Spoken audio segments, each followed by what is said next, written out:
Nanda Vata Vata ki City Veni Raturala and a radio Bulan Dua Vata, San Francisco. Me Kochi Kenda Vatabai.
Ni bula venaka na turanga keina marama ni andra ni bula venaka da dunia talituko endua na ngauna ina nonta pata e na singale wenda indai ngauna i viti se vina tini kandua e na tolu na miniti e wada ngauna nonta songo na nonta sota na nonta sema e na radio mbulandua vata San Francisco ni kauti kenda vata mai ni bula venaka ni andra na baka mbula i vura no mbula mai ni Selandi no mbula mai Kalandi Aotearoa no mbula venaka mai Christchurch mai ni Selandi baka kina mai Australia waga mai New South Wales kamdona tiko mai Mount Isa mai Darwin anam doi tuku ni lotu sama dala tiko na singa tamu ngale sota ni ka abina ka baka lebu na warongo tiko mai Queensland ke ira na warongo tiko serane tumo bula venaka malo malo ni bula venaka na tukuka torika tinai ni bula venaka wata kei kemando na warongo tiko mai Micronesia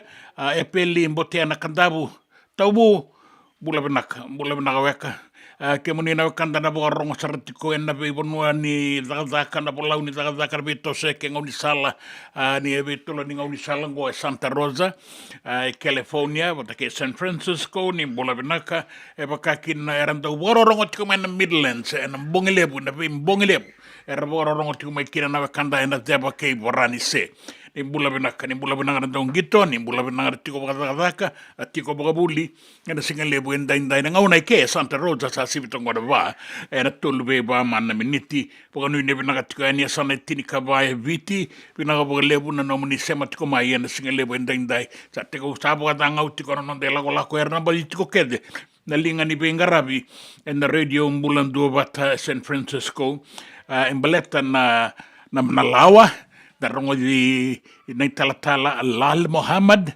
wata ke una isi matewai na tamatata ni visa ni berni rongo di nei tuku ena non tapano ke ne besa iburo tukuning gito ke nan raki sabang deta ki nei boga roni tangi kau e solit ko ani na singa ndai ngai bau kau e tritu ki nan ngai tasera katiko en tini karua na kaloko anon tanga una ni rongo tuku sena 5 na kaloko e Santa Rosa ni bula benaka ni andra gona no muni voto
Katarina Ombulo, Katarina Lu, Siwalena Isuruolia.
Sa walangan indindibia na singa ni Paseka.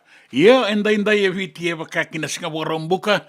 Vike munita lenga na wakarorongo i tonga mata ni singa vera na wakanda mai kia Teo Fiber Park. Tolu na kaloko na kawi enda na Flying Fijians watake na Ikalitahi e na walataki vanua e na wakadorikine na Pacific Nations Cup. Bula ka Kelerambale. Tolabina marama matangali.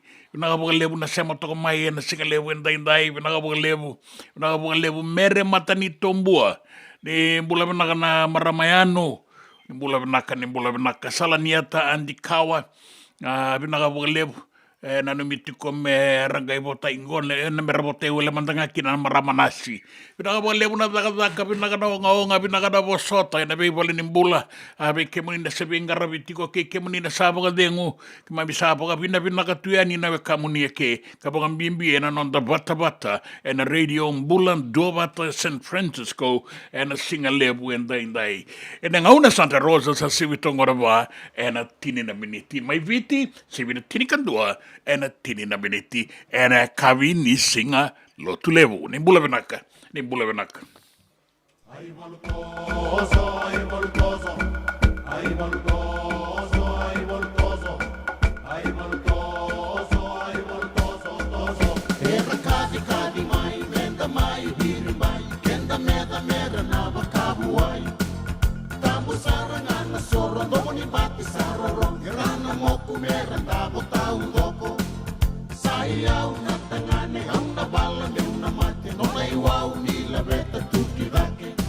Iwaluya sa tesoro wau bate kay na moto domoni tangi kay na osi saro romo right to my au na biri kay mumbai tau na rabu kenda tumbo kolendai tamo sarangan na soro domoni bati saro romo rana moku may bakatawani lobo romo nando moni dindi mai mena mai biri na vanua kay na kawa mena mumi lande kiliw na ganga kay rotong na lewe rotong labeno na iwaw mi bala randabo kede nga sandra na rara sayaw na ganga sayaw na ganga rona domo me kama na koro ay waluya sa tesoro bulke lagi rabaro romo lagi kasada bolo ay voltoso, ay voltoso, ay voltoso, ay voltoso, toso. Era kadi mai, menda mai, diri mai, kenda mera na bakabuai. Tambo sarangan na soro, domo ni bati saroro, era na moku mera dabo tau doko. Sayaw na tangane, au na bala me una mate, no naiwaw nila beta tuki dake. Iwaluya sa tesoro wau bata kay na moto domo ni tangi kay na osi saro romo right to my au na bibili kay mumbai tau na rabu kenda tumbo kolendai tamo sarangan na soro domo ni bati saro romo rana moku may bakatawani lobo romo nando mo ni dindi mai mena mai bibi na vanua kay nakawa mena mumi lande kiliw na ganga kay roto na lewe roto labeno na iwang mi bala randabo kede nga sandra na rara sayaw na ganga sayaw na ganga romo nang domo me kama na koro ay waluya sa tesoro bulke lagi rabaro romo lalibi balu kasada bolo ay voltoso, ay voltoso, ay voltoso, ay voltoso, toso. Saran roni relenga no reina kisase, rabakalo loma takitu na meda. Tamo sarangan na soro, domo ni mati saroro, herana moku meron dabo tau doko. Sayaw na tangane, au na bala me una mate, no naiwaw nila beta tuki dake. Tamai marau kede tuwa na matani meke rongo nando ngoni bende kay na sere sana ganga saran ro kede nga mata meke me udu kirara marau na vanua meda sara mai ruka nonda kawa na vanua sambula sole busana taka menda marau taka non ranganga non datoani bala rongonan dende beiwani sara marau na baki saira nanondai saki dona nu mama tua bulan ino davanu due nalingamu dua due nalingamu dua rongonan domo me kama na koro ai volu ya mosa tesoro. Ai bulu kei lagi ramaro rongo. Ai lagi ni volu kasada bolo. Ai volu toso, ai volu toso. E senga dina ni kara o rawa na daka waka kekiwa. Ia endona ka enda wipu ke ka waka mamanta taka tuna bengaravi o ia ke tuna kenda tō kakana. Na ika, na dalo, na bisikete, na reo bata, na sunbells e tinimbulu makau. O e kenda tōna senga tiko ni driver se senga ni waka motoka kanda o Rendre na te tō beto seaki. Erto sa tō waka rau na Divine Pacific Food Mart mai Sacramento merto talaveani na nong ni voliboli. Rawa sara. We tartarangayani na taliboni diwa dua ono toluwa diwa ono saivarua merto bakarotaka katalada mai na nung ni voliboli ena kena ngona totolo tua. Divine Pacific Food Mart, Viturua Diwawalu Franklin Boulevard, Sacramento, California. Namba di taliboni diwa dua ono toluwa diwa ono saivarua. Erto ngarap talangan kena lewa suburi ani nanomu yaya. Mai na nonderto stoa kena nomu mate ni katumba. Dendram beka na ngola ni kibalilo te no puku ni oso pakadadaka. Sen kita beka na tos nimbula. Kua ni lenga sinui gawa. Nana maki mai kena programu warotaki. Mai vera tau na New Methodist Christian Fellowship USA. Nongu chisu, nongu banoa. Rongo vena vima manione na kabini buku lulu bei Kemando e California. Vima mani dua na singilewu ni lotu lewu bei Kemando e viti. And a radio bulandoa wata San Francisco. Me kauti kanta wata mai. En de mona ngau na lewa ni nondo so enda sa senga sarangan nikla na dapat menda baka talau taka buka singi lewu taka siapa kaya kapitan. Neka kuni lo malenga. Sa tipin dono menua erau ni buka tingu ikumuni. Waya na JJ's Food Shack, Santa Rosa, California. Na we matangali kaka na jibgina. Me baka na karitoa, waraisi.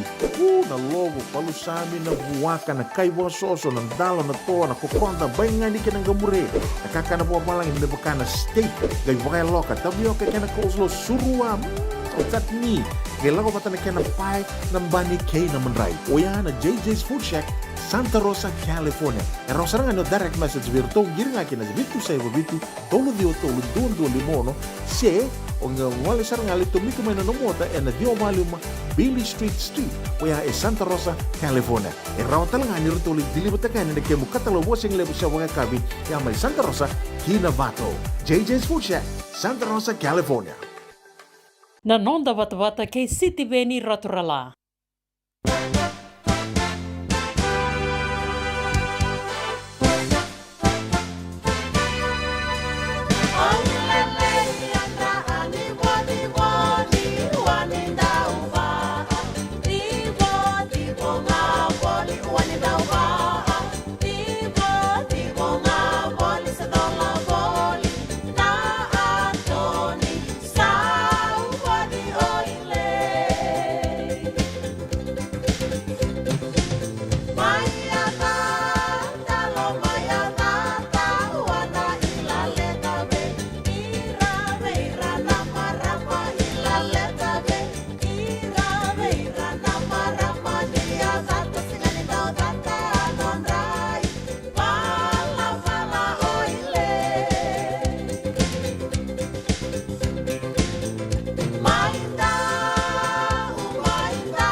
tela I savula koro, apaga andra tiko ve ratou na lewen ni matai walu matai sau, e ratou tiko mai adata, e na tara vale ni lotu, wano ni vinaka tiko e ni kele rambale, singa lotu lewu tiko ni koe asandina, mai na atu kuka, apagambula tiko e ni ve kele rambale, ratu na isa, ratu ni wahilele, Ibina vale bunjina na varongko tama ko ngonge na bini kua e kabiti ko indai na bororongo tiko mai maseki dola bina mose se doalala ni mbula binaka stino toko na mbula binaka mai Auckland City Aotearoa makare binaka toka ni e ke na biau libo ni radio mbula ndua bata ni San Francisco and na singa lebo indai mbula binaka torika tinai kai nakatukuman na wakandango batana ko ndo sama tiko mai na vesinga sini talata torika tinai bakang bulat tiko mai kay nagini kata-kata binakatunan raki na ngaunango mai na tukuka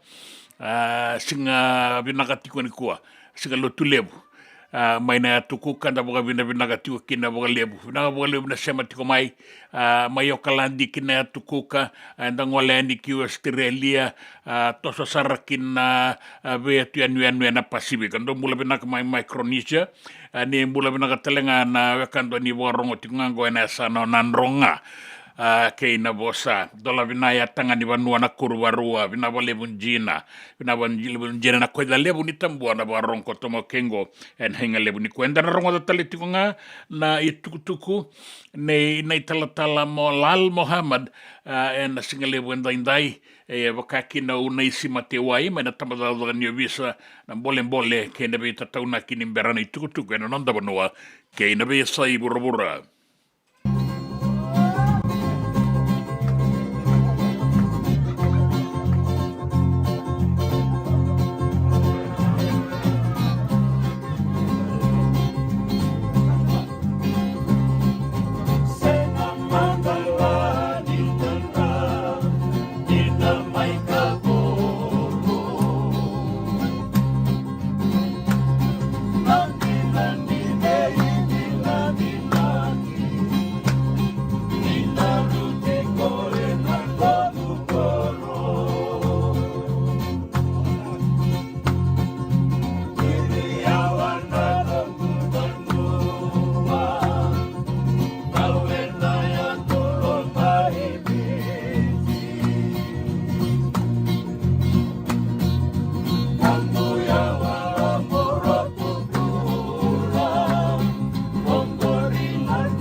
William back in doon nungu life insurance policy?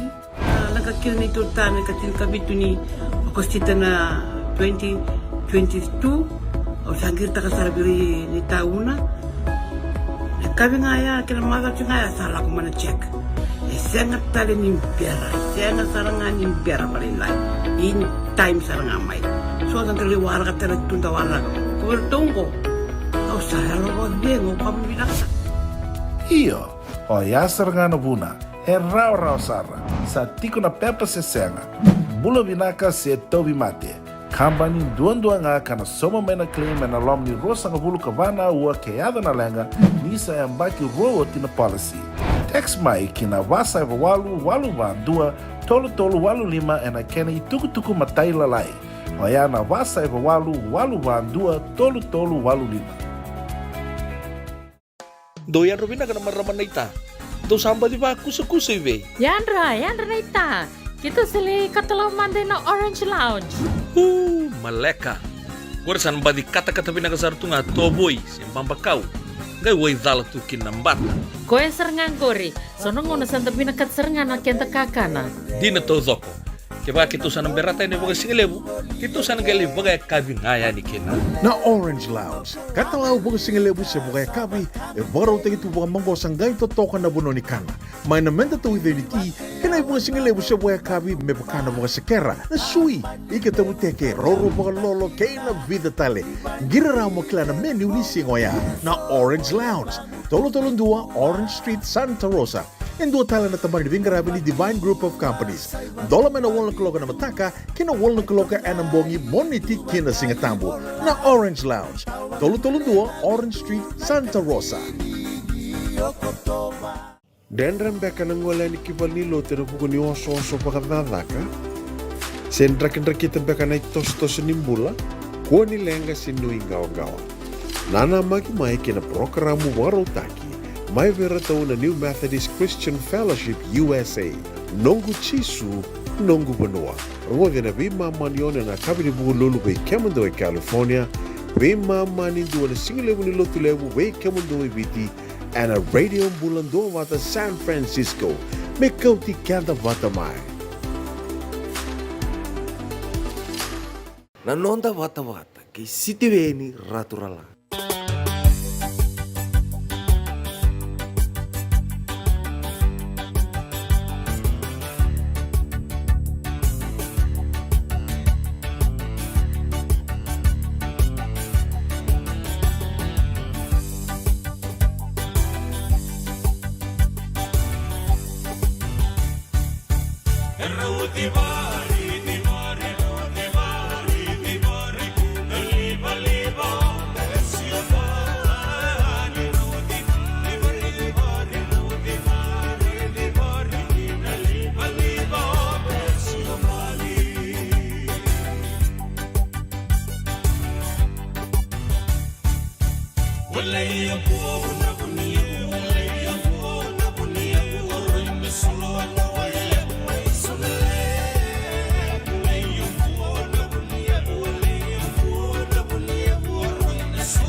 Pania ule, le, pani raudi vari. Isa, pinakabukalebo na bororong at kumay na puno at turang ang daw matalibu. Ni da bororong o, nandun na nga una lekalekang o, kay Binay Talatala Lal Muhammad, non ibakasala, so na itukutuko ya bakasabuya, kaya nga menda nandaw rongo da na bingaw na eso. Pasta Lal. Tay, rau chico na ilabo. Lava, san ram na mo chico, ragi, sa rau chico na ilabo, sa sto, so min chico na kaya lava, kimay. Sindang bebele tu. Songa, so kendang gwenda sabi ang garabi chunga. Tay, manda. Tay, manda doon doon na, longin nom, tabioka, nandalo. O ba, binagabi nung gubagataw, sa tay, rau chico, kito sa tay chico so na ubi. Araw chikso na ubi, araw chikso nandalo, doon raw 5 bulan nandalo kito sa ati araw chik. Benar ba? Kito babaraw chiko na bos niyamba kyo dagli. Na babaraw. Kun babaraw chiko nila chiko doon na matak. Babaraw binak. Na istri ni lotu. Le subatale na kama kaya binaka Dr. Ramay. Wala siya may nakaya. Ora nangase era lako, era mbuno, era taumbale, era kosova na wahi, era rambeata na ulni balua. Kendango, via chico na pajero. Arola mai levu chico na kete. Alele manda na pajero. Langando tamlaka, naka. Buli manda na lur vital. O deigo, kuni buli na lur ker. Libir na tal metaka. Libir na tal, ngona le vale setel mai na image ni lotu waisle. Kandin. Zakazaka ng gele na tay. Kung ganay tukutuko binaka, mga madalataka, o na Talatala Lal Muhammad, and a mother sa o tinda serong o tiko en nga unang wada mga binabinang tiukin na singalebu en dainday. And then nagayarong o di kweta ni Bibi o chartong ay doon na awa. And a radio bulan do bata San Francisco ni Kauti Kenda bata may kono ng bata.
JJ's Food Shack. E tiku kedi kina na kakana boka biti me bakana kokonda. Lobo benga ni ngai kani do itu na bundi nan dalo se tabioka. Na kakana boka malangi me bakana steak boka eloka kena coleslaw. Na kari toa sa wadha badina na kani kana. Kay tiku talangana non to specials and the lomo ni madawa. Dau tamba na Facebook. Na doi ni tiwa ya na bani mandrai pai ke na bungatale. Go na JJ's Food Shack. Viu Valley mo Billie Jean Street, Santa Rosa, California. Karo talagang rito dili mo yang may Santa Rosa, may yato sarani kinavato. Girit-rito sana kinavitu sa mabitu tolo dio tolo dundo al limon. JJ's Food Shack, Santa Rosa, California. Me volia back in dono go life insurance policy? Nakakil na ito tayo katil kabito ni akostita na 2022 o sagir ta kasarabiri ni tauna. Kami ngaya kila mara ngaya salah ko mana check. Sengat tali ni biara, sengat sarangan ni biara balilai. In time sarangan mai. So ang kali wala ka tala tunda wala. Kuwertongko. Au saya lo bengo kamu bilang. Iyo, o ya sarangan na buna. E rau sara. Sa tiko na pepa se senga. Bulo binaka se tobi mate. Kambani duan nga kana soma mena claim na lom ni rosa nga bulu kabana ua keada na lenga nisa ambaki roa tina policy. Text mai kina wasa eva walu ba dua tolu walu lima ena kena ituku matai lalai. Oya na wasa eva walu ba dua tolu walu lima. Doyan Robina kana maraman naita. Do samba di ba kusa iwe. Yandra naita. Kita sili katalaw mande na Orange Lounge. Maleka. Gurasan ba di kata-kata pinakasartunga toboy siyang pampakaw. Ngay way dala tu kinambata. Koe serengan kori. Sono ngono santa pinakat serengan na kenta kakana. Di na to zoko. Ke baka kitusan ng berata ni baga singalebu, kitusan gali baga kabi ngaya ni kena. Na Orange Lounge, katalaw baga singalebu sa baga kabi, baraw tayo ito baga manggosang gayon totokan na buno ni kana. May namenda to ito ni ti, kanay baga singalebu sa baga kabi, may baka na baga sekera, na sui, ikatabu teke, roro baga lolo, kay na vida tale. Giraraw mo kila na menu ni singoya, na Orange Lounge. Tolo-tolong dua, Orange Street, Santa Rosa. Yung dua tala na tamang ni Grabe ni Divine Group of Companies. Dola may nawal na kaloka na mataka, kinawal na kaloka anambongi moniti kina singatambo na Orange Lounge. Tolo-tolong dua, Orange Street, Santa Rosa. Pinakabakalevo ng daw siya matikumay. Pinakabakalevo ng daw aseti ko na nonda to vata-vata na Radio Bulandua Vata San Francisco may kautikan daw vatamay. And the sabo wala kasar niya daw yan na walo sa ngubulo ng dolo na kende wili-wili ni matabu vale na Radio Bulandua Vata. Iya, wili-wili lilisar may vakatoto vatataki kina kende wili-wili ng 182K Enovea sa Pura-Pura. Tuwa na like, tuwa na share, subscribe talaga Mike na Radio Bulandua Vata and na YouTube. Radio Bulandua Vata San Francisco, Mekoti Kenda Batamay.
tau no manu ke ro tapa rai tembe e na vonu vuna ni mula vina kana singa sema mai na singa le wenda inde toto kana tumona tona bebu eti ni waina moli mai nangali da boga vina ka boga le vina tu sa sema ro mai ni mula vina kana wakanda ni singa sema tiko mai nanga unango chona dani koro e andra vina kana kai mina numi ke muniti ko endo zaga tiko ngori na Laudala Beach Estate and company Tropical Air Condition pinakabogalebu na Tropical Air Condition and Engineering Taniel Takirua Onisimo Laitia Chonadani Koro vivo taitiko ani na singalebu indai pinakabogalebu Williame Balena Yada Miausa Bulasia kai tuko ko en raki rungurungua matai lambasa na poindi sana poindi na muani tau ni mai lambasa na sana mai waka ki ndreketi da boga bina ka bogalebu ni sema ting mai vili bina ka bogalebu bau dona serengo moni botaikina keina dona birthday girl etikongori Annie Simpson Tapos nung nabinang katiko ay nina singalebu indai. Dan arong ito kutuku, na tinikaruan na kaloko na nung tangaw na may biti Santa Rosa ni Sabo tukong goy. Tina na miniti, may 5 na kaloko.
Ia da besuriti virtu main rekena ya. Nalo manitembar nalasa main rekena mai towale isa kambani. So sa towale so sembera. So sa towale sa manitunga ya ni main rekena. Sa wale babe mama na miniti me lima na kaloko Santa Rosa. Darawara kani tukutuku na non da banua kina be sai burabura. Da bagaro ngomanda be una isi matiwai na tambada kani obisa. Dona kisi ke to aling garava. E to la dorvor to kambatan dona baini buaka to ba matia na buaka. Kadi to kaya no to keni buaka. Kem do kila ngor no buaka. Chiko lo iku sen ke bonongo. Kem do kila ni dal la kanto da kaba chiko lo sen lewa. Saka di bena kisi. So me bena kisi o sin kilan o asen tu be na list no to kisi. Kango kaber to boys mai. Do kila ni dal. Si anke to sin dal.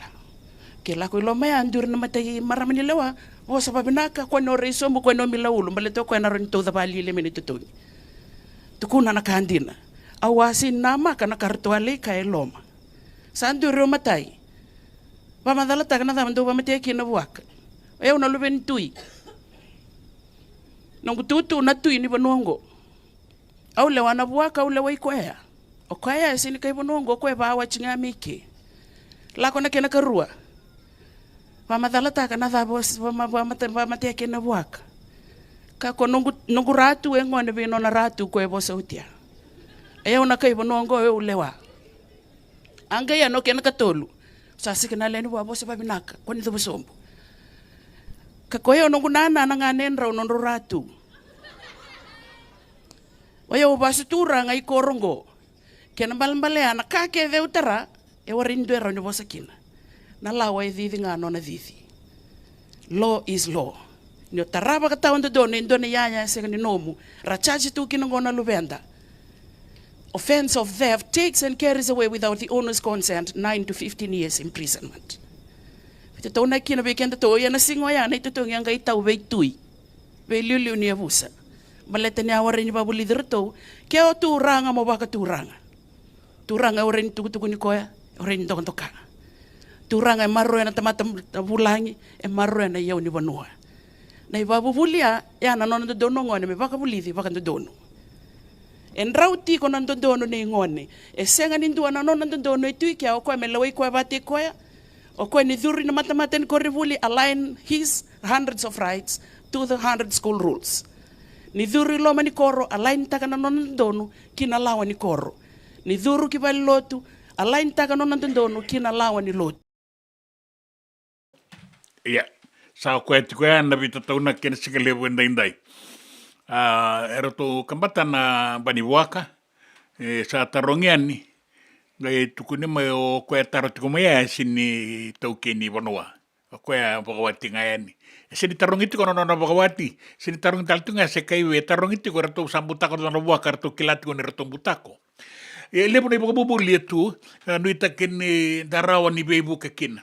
Au biar ngoto tiko sona bakasama na beta tauna kini tambata ni obisa bata na beta tauna ki nei Reverend Lal Muhammad ruongo de roani mbo garita ke mai sona kau ni nanuma na dabo ni nanuma anga se no dono menda rongota ka na beibuke na non dai laolako na rabo buli di na non ngone na non ra beibuka na numi na itala na itabi na konferendi na madha o saoti mai suba kaina ki tuke na samba ki ono sanga bulu na lotu esele na tuwa kata i kwen lotu esele sabia lesu tale kina i laula ko makawa me baga lesu tale kina i reirai ni sa to sotani tiko mai na be kaya na numi taumanda membaleta na bengarabi membaleta na zakazaka membaleta na tei membaleta na yalo matuanga ni baka ngata kini yau mentaro atakina na non dai tabi na ikatini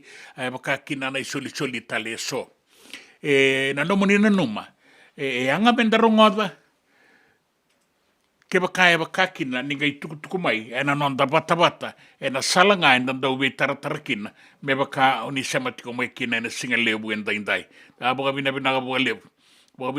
lebu be semisi kaitani ni yanra turanga matangali wanu ni benakatuane na mwani madawa mai Darwin Northern Territory mai Australia ke William Mbale na yada benakabalebu na nomro o sama tiko mai kei eni rei nona singa ni sudu tiko endai.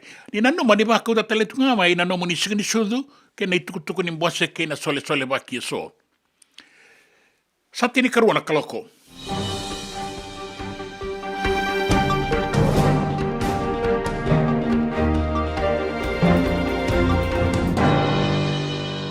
Nei tuku ena nonda banua.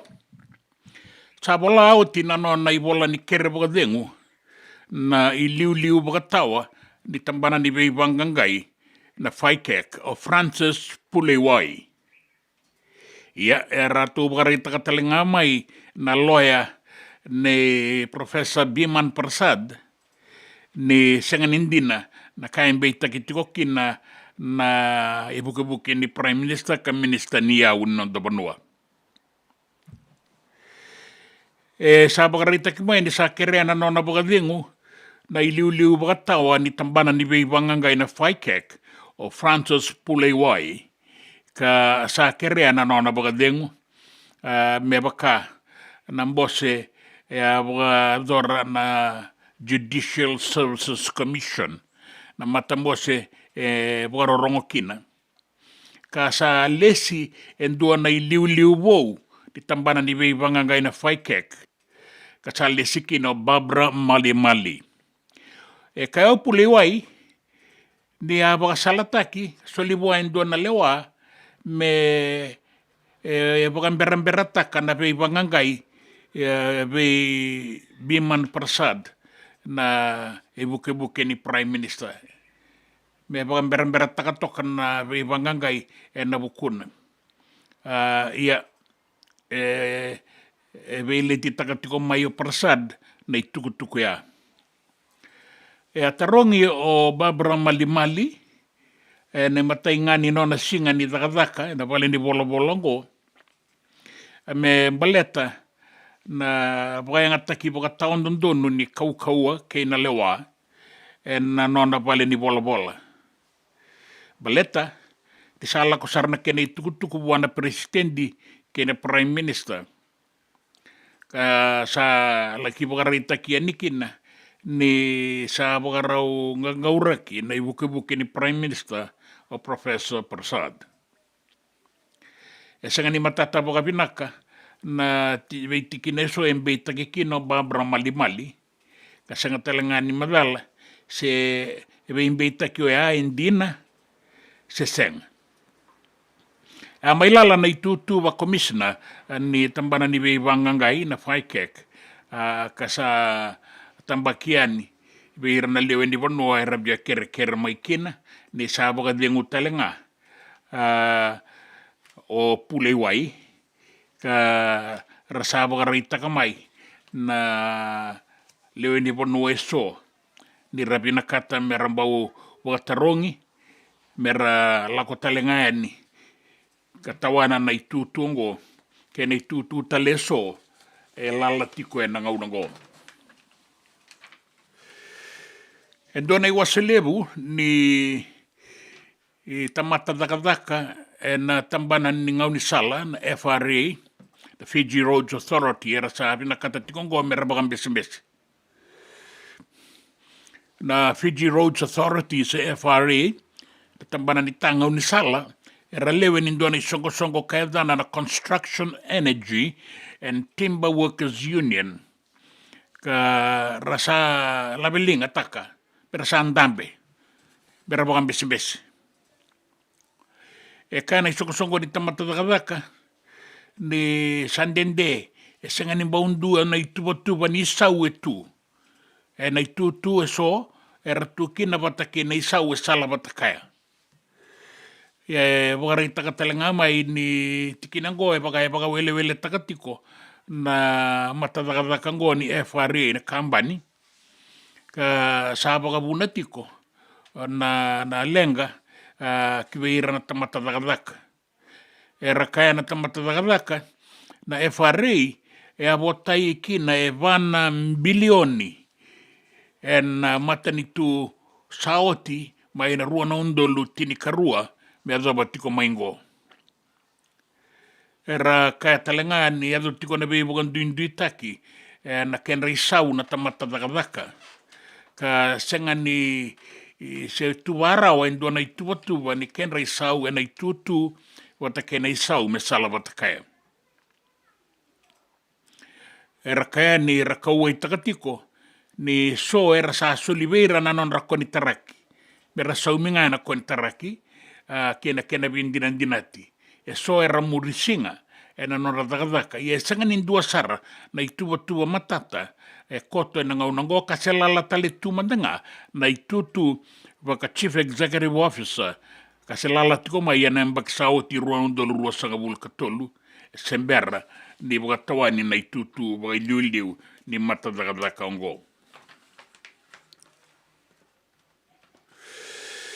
E ruana dorobou e rausa dingetaki me rausa ngoleani ki New Zealandi me raula ki vuliki na sekolah sibi ka solitale ngawe rau na ena sekolah sibi batoya na ngalala me raula kingito mai New Zealandi go arwan dingitaki mai veira na mbakitini kaono la kosombo rau buli ruorotiko ena Suba Grammar School na danra o ratu Jimmy wanga vola bata ke Joshua Nandrendre rosa ngaluti ki New Zealand bagarita ki mai ni totoka na non raungito en sota ni ve korni bulitorda ke kasenga yoti ngango en bata ni ambakitini kaono la kosombu kapitani takana timi o ratu Jimmy ka nona ibuka ni kapitani o Joshua ka sala uraiti ko mai na non raungito na bidana ngauna ka bauti ni na rawa ni laki toso wakabina kasara ke baka raula ko ki New Zealandi na lenga rabita lenga kina na buli o raungo sa soliveirau na sekolah sibi me raula kingito kabuli na Massey High School by Okalandi. O raungo ngito na iatu liu ni timi ka wakabuna tiko mai na noratonganga na Suba Grama na wana batabata ni ambakitini kaono la kosombu na ambakingo ka nuitaki ni rauna la ki vakuria na iwatangin ngende vinaka ni non raungito na be korni vuli raula kokina na ndo iwatabulidi ni timi ni Suba Grama na ambakitini kaono la kosombu o e Peli Osborne e warita kani sa sangataki rauti ko nangonengo me raula kingito ki New Zealandi ka bauti ni non rausala kongo e na laitora da kasaraki na non raungito watake na non raurawa ka bugabuli e na sota e na madongo na non da timini vanua na Fiji Water Flying Fijians watake na timini tonga na i Kalitahi mai Teo Fiber Park mai no Kualafa mai tonga. Na numini sana laki ngito talengakina en duana do robo ka sa leotiko ni no da timi ni vanua mesake bode matai ni ngau na menangele kingito kina en timi ni viti kana tegabu en itu ni lock forward number ba o bode e rauna sa toka ke temo mai na vanua ena number 5 ena itu ni locks ena timi ni viti e rato nang gito tikongo e so rato samba ukila itoka ena iatu liu e Roni Maui Tevita Ikanivere Samuel Tawake ena iatu liu rau taisau o melinderna langi ke Elia Dana Kaivata kana toka ene na itutu ni number 8 na last man down o Albert Tuisue Frank Lomani ene itutu ni number 1 halfback wata ke Caleb Mons ene itutu ni fly half o e peli momo wata ke Vuate Karaolevu e rauna taisau ene iatu muri o Andrea Dodangi e rauna toka elomandonu wata ke Josefo Masi kana toka saramai muri na itutu ni fullback o Isaiah Armstrong Ravula. Ora tōna tūwarau na beso mitaki, me solamen dolokoto, hai reiti hete, Penny Ravai, Leone Rotuisolia, ke Tione Salawa, wata ke nei atu e muri o Penny Matawalu, I nia tambua vou, Ilaisa Ndrosese. E ratou na sota e na tolu na kaloko mai Teu Fiber Park, mai New Zealand, mai Tonga Matanisinga, na noda timi ke na timi ni Tonga e na sota ni Pacific Nations Cup, e na katolu ni Waboki. Ke na bia sai burabura, ka riba ki tiko e na noa na bei pana I ka ea do mai Georgia, e na dua na koro o wainda mai Georgia, mai Mereke, ka raumatikina e lewe rua ka tinikaba na ambaki nimbula, wata kei na rua nanga senibuli, e ratoa mate e na bei pana ingo mai Appalachi High School e da Singabuke Lulu. E lewe diwata le ratoa maboa ka ratoa wadurumi ki pale nimbula, e na numini rawa ni rato nambula ni oti na vengarabi bagabuni wai en dua ka singe mini a bagaita bia na pana go sa besu ka kaina kini yang bakitini ka ba dua ngana ngone yang bakitini ka ba na korni bule ka na numini ni rauta toka en dua na awa na bewa kini korni bulingo ke na koro kilelebo Atlanta mai Mereke. Senga ni madala bakabinaka na inaki ni vei pana ingo. Ia kainaki ni saya do tikonga na vei pangangai. O koe na embakitini ka ba, kasinge mingo ni a pana talenga, sana beitaki na lamba. Kasana vile waitaki mebaka endua na tamatambula. Dinangane saka embakitini ka ba. Gosa I kawa sanga bulu kalima ni vei pana I vakango mea do e nandua na loma nimbai ni kornibuli en loma ni ambakingo ka waraita ki maikina ni isandua na lenga lepu ke na ririko ke na rere vei rana I tumbu ke na weka ni vei kornibuli mai Mereke ni saya zotiko na matangali vei pana I vakango.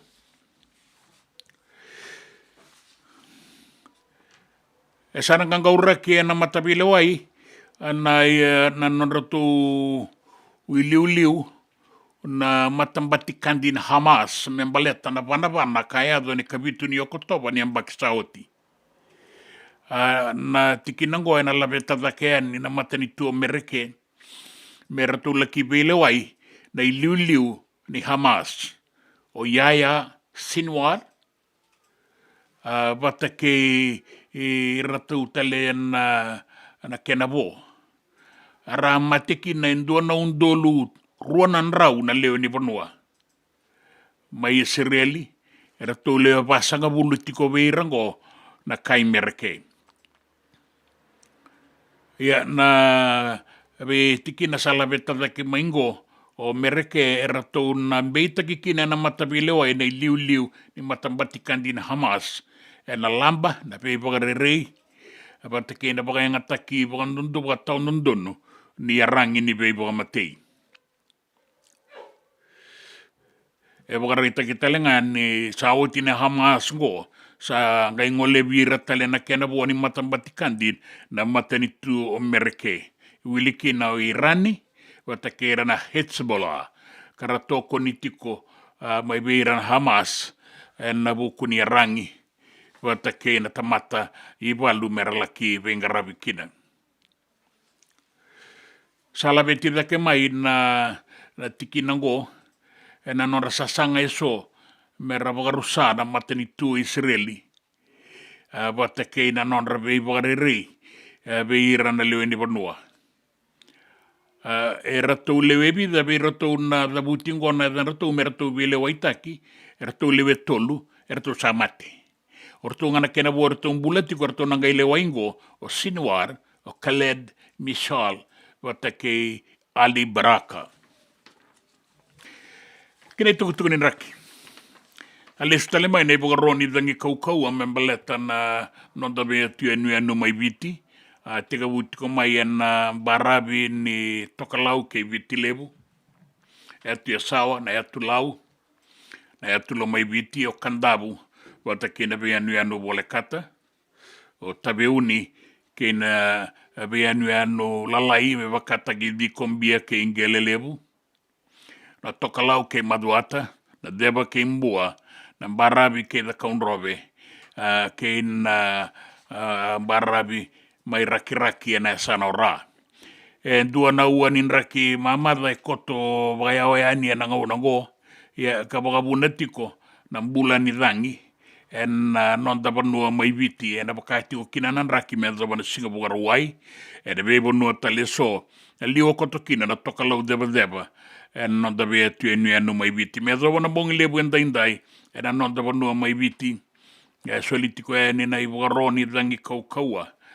Membaleta na barabi so na deba ke na tokalau ke viti lebu na sana o lau o ya sawa lo mai viti kandabu ke ne be anu bole kata mai tabe uni ke dikombia na gele lebu ke na tokalau ke maduata na deba ke mbua na barabi so mai da kaunrobe mai raki ke na sana ora. Kana numini na edo basaratiko na basanga bulu kaldi mananota na kaukaua na bulan ni rangi tokalau na ngaunangua. Nebe bono teleso se ua na wasa bora talenga na so na ngauna tatamba na mbati ni rangi nebe ngauna so na bora toka na wasa yen. Raki mamada toka ngana nota bono andina nene tau ba ngauna nauda na mbarabi so ni beti lebu kaya bakakin kaya bono lebu. Dabi atu enu mane atu lo mai viti ne atu lau kandabu tabe uni bakakin na barabi ena rake viti lebu. E rawa ni tau ba ngauna na uda tau mbisare na sona ngauna me bogabuna na kui ni be udi wai ena non da be imbuda. Dabi ebo no tale so en raki mamada kotonga tau ba ngauna na uda ne kavi. Yenam batang bongi. Ngori ke muni na turanga ke na marama na itukutuku ena no dabanua na biasa iburu na itukutuku ningito ke na raki. Na nonda bata ke siti veni raturla.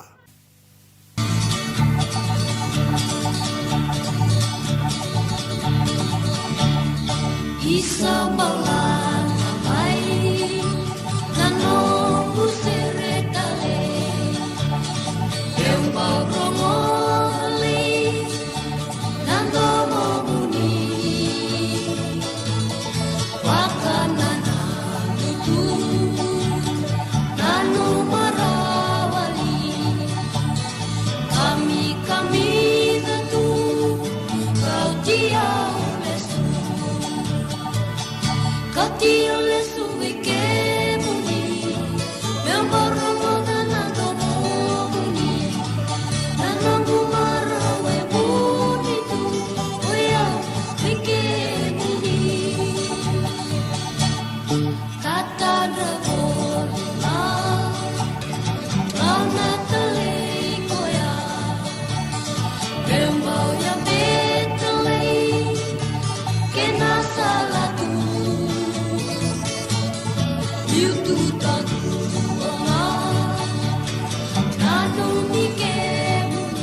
William back in Donongu life insurance policy? Laka kira ni tutana katil kabitu ni okostita na 2022 o sangir takasarabiri ni tauna. Kabi ngaya kila maga ngaya salah aku mana cek. Sangat tali ni biara, sangat sarangan ni biara paling lain. Ini time saranga mai so tan tele wara ka tele tunda wara ko tongo o sa halo ro bien o pa mina Iyo, o yasar ngana buna, e rau sara, sa tiko na pepa se senga, bula vinaka se tobi mate, kambani duan nga kana soma mena claim na lom ni rosa nga bulu kavana ua keada na lenga, nisa e mbaki roa tina policy. Text mai kina wasa e walu wa dua, tolu walu lima e na kena i tuku matai lalai, o ya na wasa e walu wa dua, tolu walu lima.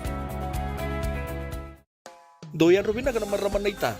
Do samba di ba kusa iwe? Yandra na ita. Kita sili katalaw manday na Orange Lounge. Maleka. Kursan ba di kata-kata pinakasar tu nga toboy, simbang bakaw. Ngay way dala tu kinambata. Koe serengan kori, sono ngona santa pinakat serengan na kenta kakana. Di na to zoko. Kaya kita sana berata ini bagai singelebu, kita sana gali bagai kabi ngaya ni kena. Na Orange Lounge, katalau bagai singelebu se bagai kabi, e baro te itu bagai manggo sanggai to toka na bono ni kana. Mai na menda to identity, kena bagai singelebu se bagai kabi me bakana bagai sekera. Na sui, ike te muteke roro bagai lolo keina vida tale. Gira ramo kila na menu ni singoya. Na Orange Lounge, tolo-tolong dua Orange Street, Santa Rosa. En dua tala na tamang ni Divine Group of Companies. Dola mena wala kaloka na mataka, kina wala kaloka anambongi moniti kina singatambo. Na Orange Lounge, tolo-tolong dua Orange Street, Santa Rosa. Na nonda bata-bata, kay City Veni Raturla.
Punde ni asawa, o e selebu ni wanga kei rato na wai kaula kei tabu e na punua ua turanga bila. O na lemu tatangi bole nan dalakai waga i o mboto mai tongo sena lailai. E pina kabu lebu na buka rongo tongo mai i o mo, pina kabu lebu mo se semba kitini, mula pina matangali, bata ke chona dani koro i o sa alako tikueni namdu buka nini pinaka, pina kabu lebu na sema mai, pina kabu lebu na daka na singa buka rombuka ni kua, ke ngai tos tali ni mataka ke baka endo baka kina ke baka senga yenda sabo ka bina kan da satan bembula en andu tali na mua ni madha wa enda waro tali tikonga en ita vine na itala lal Muhammad en sikale wenda na lo mani donga na ngau na leka mai gona no da vata en radio mbula dua vata San Francisco County Kenda vata mai.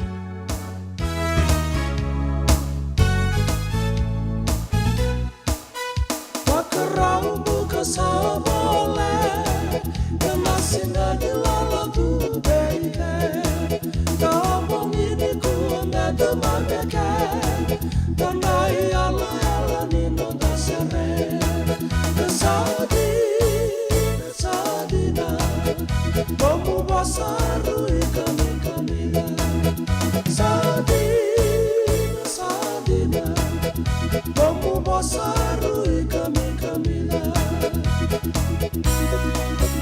Andi moli ni kai bossa bei, da tauro bau arangkat dan tinggi, da koi rau batanga kaibi, kai ala tu di kuana kena kami, sadina,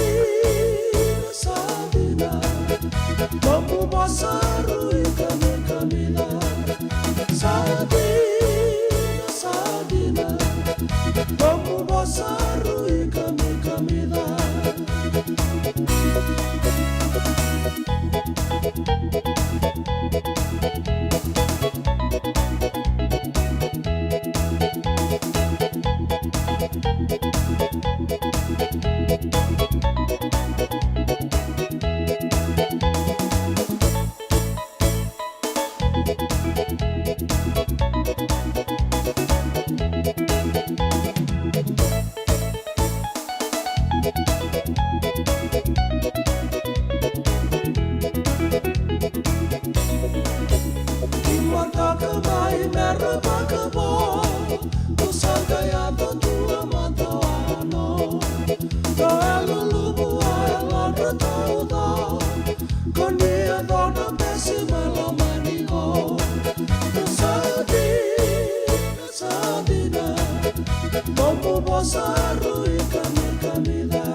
Bale koroi ke rato na nona I laulawa na singa wa rombuka enda I viti ke Santa Rosa ke ne bebu no tale so singa lo tule da boga bina bole to makanan raki en rai kata to mai na tukuka wa rai taka tiko mai torika tinai ia na ngaura sa sibi tokongo na tini karua na rua sanga vul kawalu na miniti sibi tokana 5 na rua sanga vul kawalu na miniti ke Santa Rosa boga nui naga tiko ni be kemuni da wararongo telemanda be Reverend Lal Muhammad and the singale wendai tuku daba aba sabu ya be rana non dai talatala na mada o saoti the lost kenda na ibagatawa ngo sa tal mai weekenda lestel mai na boss ni kalong ketu na bango chisu kendo na ibagatawa nga leba manda na diwa sang mulkadi o leba karama nandua se alichi ele betu nandua chigongo abali kenda via kaulo tu chigo pertania ke na bonotan taleso e bina kangor O ko yang manda ngamen dalam ngainan itu ni banggori na wekan dan sinra uci. Amale kanan rendre. Sinra na uci. Sinra uci nga. Na lost image in our church today. We are not going out, my friends. Then we cry. Salele iman itu ramgo wili. Our census has gone down. The Methodist Church. How may be that 200,000? Ngono kila chuga 200,000. Angge lutu chumai sangge bisang ko 192,000. Tamani. Ala be. Kaya bangangan tu na ser ni boleh mo angwe. Nei vakatara more than no. Sin more than no. More than no. Gebagab. Si piera sesetu. Abuna Wesley indona ruana abula south. Angge buna ucu angga. Nalabna serle bungo ne bakata era modeno na sipiera. Seseno nge tu da gendo senga taltala. Ora sipiera modeno ne bakata sesetu. Sakandi na be kaya Asesenga ne bakata wa samu ora na sip. Dabi sotang man langani serengo. Amen. Amen ni. Asa sengare buka tawar mo de sipi ni bula benaka boleh lebu na itabi anda rongo de tiko ve na itala tala lal Muhammad ai tukun dina taudoko sebagai ve pinaka buka lebu tanaka iba kuria talitiko na no na tuku na turanga itala talango kilane sabung kada bono sureti tiko makina membaleta na no na itakitaki na madho saoti na mbose ni konverenti ni lotu esele eviti wata keirotuma di bula bina kana wakando ni segai sama ngai maingo va lo manivere dola bina masekila kira tu apa kuki ilangi na banua bula bina katau orang tu apa kuki bina kata merambo botai mai kandap kemenina na tabu mai kandap na bulo na puni salelebu orang tu apa kuki na numi kemuniti ko ani na singalebu endai go na kena ibala gau na radio bulan dua wata San Francisco County kenda wata mai.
JJ's Food Shack. E tiku kete kina na kakana boka biti me bakana kokonda. Lobo benga ni ngai kani doitu na bundi na ndalo se tapioca. Na kakana boka malangi me bakana steak baka eloka kena coleslaw. Wee! Na kari toa sa wadha badina na kani kana. Kay tiku talangana non to specials and lomo ni madawa. Dau tamba na Facebook. Na doi ni tiwa ya na pani mandrai pai kena bungatale. Go na JJ's Food Shack. Viu Valley mo Billie Jean Street, Santa Rosa, California. Kaya talagang narato dili mo yang may Santa Rosa, may yato sarani kinavato. Giritirto sana kinavitu sa mabitu tolo vio tolo dundu al limono. JJ's Food Shack, Santa Rosa, California. Me volia back in dono life insurance policy? Nakakil na ito tayo katil kabitu ni akostita na 2022 o sangir ta kasarabiri ni tauna. Kami ngaya kena mata tu ngaya salah aku mana cek. Sangat tali nimpiara, sangat sarangan nimpiara paling lain. In time sarangan mai. So kan terliwar kata tunda wala. Kau tunggu. Kau saya lo dengo kamu binasa. Iyo, o ya sarangan buna. Rau sara. Sa tiku na pepa se senga. Bula binaka se tobi mate. Kambani duan nga kana soma mena claim na lomni rosa nga bulu kavana ua keada na lenga nisa ya mbaki roa tina policy. Text mai kina wasa eva walu van dua tolu walu lima ena kena ituku matai lalai. Oya na wasa eva walu van dua tolu walu lima. Doyan Robina kana maraman na ita. Do samba di ba kusa iwe. Yandra na ita. Kita sili katalaw mande na Orange Lounge. Maleka. Kuarsan badi kata-kata pinakasar tu nga toboy siyang pampakaw. Ngay way dala tu kinambat. Koe serangan gori. Sono ngono santa pinakat serangan na kenta kakana. Di na to zoko. Kaya kitusan ng berata ni baga singalebu. Kitusan ng gali baga kabingaya ni kina. Na Orange Lounge. Katalaw baga singalebu siya baga kabi. E baraw tayo ito baga manggosang gayon totokan na buno ni kana. May namenda to with unity. Kanay baga singalebu siya baga kabi. May bakana baga sekera. Na sui. Ikatabuteke. Roro baga lolo. Kaya na vida tale. Giraraw mo kila na menu ni singoya. Na Orange Lounge. Tolo-tolong dua Orange Street, Santa Rosa. And dua tala na tamang ni Vingarabi ni Divine Group of Companies. Dola may na walang kaloka na mataka, kina walang kaloka anambongi moniti kina singatambo na Orange Lounge. Tolo-tolong dua Orange Street, Santa Rosa. Na nonda wata kay City Beni Raturala.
Pongani wa kain te veta tambu. Liwa via utuna deva mai kandavu diria o nangu waka nananu. O nambau chini na gora undo mona na somi na buni saani marabu tuna tomba. Rangoli na mbulo endela ni machimada. Sulua na sasalu. Imino ni pinga dirawa. Mbula vinaka vili velemba.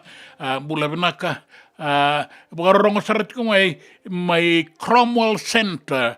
Mai Otago, New Zealandi.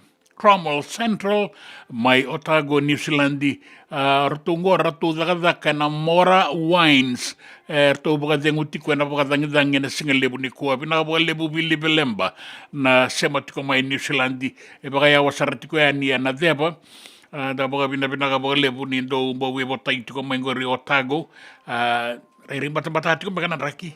Kono hindi pinaka tiko yani. Enelera tumay tabuki. Bula pinaka matagali. Bula pinaka iyo tasangase. Ito sloto ka nga baka malua. Andro mo na singa menta tambeta na mua ni madawa. Tabaka nui pinaka na zakazaka kina bito soyaki. Na sole baki kina songo. Enda na baka dora tiko na singa lebo dain. Doon na kaloko na ngaw na may biti. Na itukutuko na nonda banua. Kina vya say bura-bura.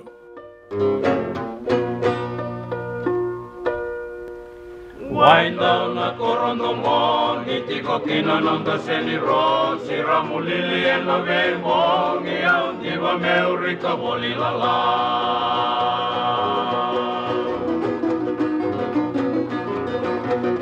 Sitara la la, sitara la, rukuna meli en la romo, aunta me sombo meu munu la la.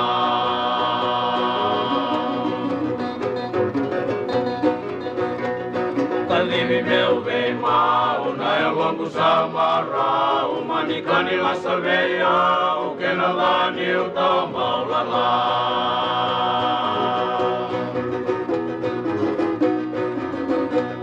Sitara la la, sitara la la, rupuna melia na romo, au tambe sombo meu munu la la.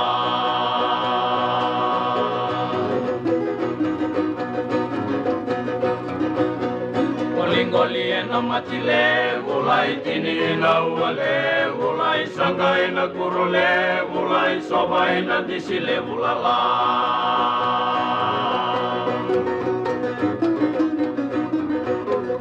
Sitara la la, sitara la la, rukuna melia na romo, au tambe sombo meu munu la la.